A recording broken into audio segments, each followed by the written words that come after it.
20 dirt bikes roar to life as they wait for the gate to drop. You look down to your left and right, and you see the other 19 riders all waiting for that gate to drop.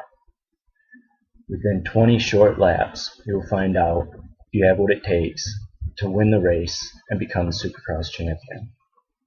Today I am going to discuss what Supercross is, the difference between Supercross and motocross racing, the bikes that are used, and how the point system is kept.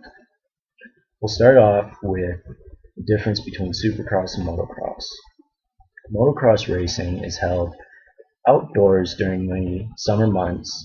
It is consisted of 2 races that are 20 minutes long, and the winner at the end of those 2 races goes on to win the race. As far as Supercross goes, there's a little more to it, and it gets a little more in depth. Supercross racing is held indoors in the winter months, usually between January and May. You have 2 classes, the Supercross class and the Lights class. Each race is broken down into 2 heat races, a last chance qualifier, and your main event. The top 9 riders at the end of each heat race automatically move on to the main event. The other riders that don't automatically qualify go to the last chance qualifier. The top 2 riders end up earning their spot in the main event, giving us a total of 20 riders.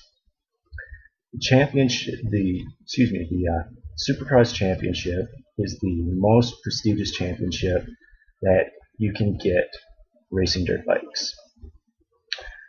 Now that you know a little bit kind of how Supercross is run, let's talk about the bikes. Each Supercross and the Lights class use different bikes.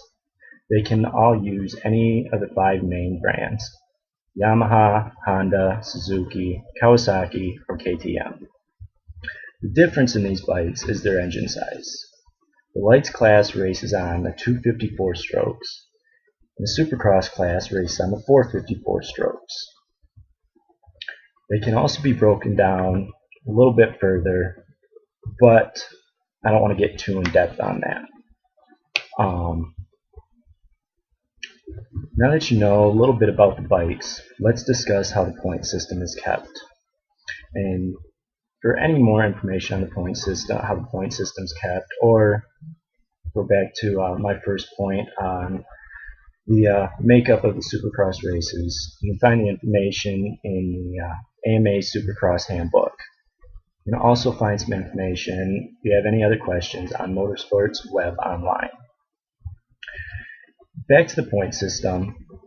Point system is broken down into first through 20th position. In first place, you earn a total of 25 points at the end of the main event, all the way down to last place, 20th position, earning 1 point. And these points are accumulated throughout the season.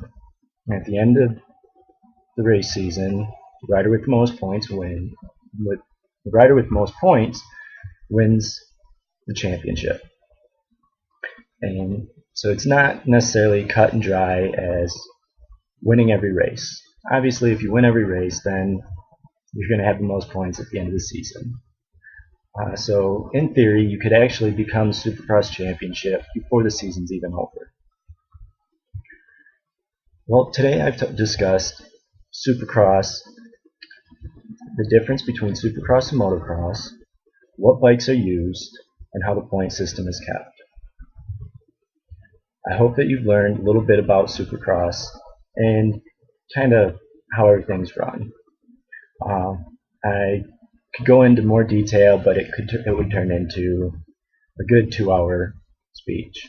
So, just kind of gave you a brief overview. I hope everybody enjoyed it, and hope that it kind of gives you an urge to go out and watch a race, and maybe you'll be able to understand it a little more. It's a great time, very entertaining. Thanks very much.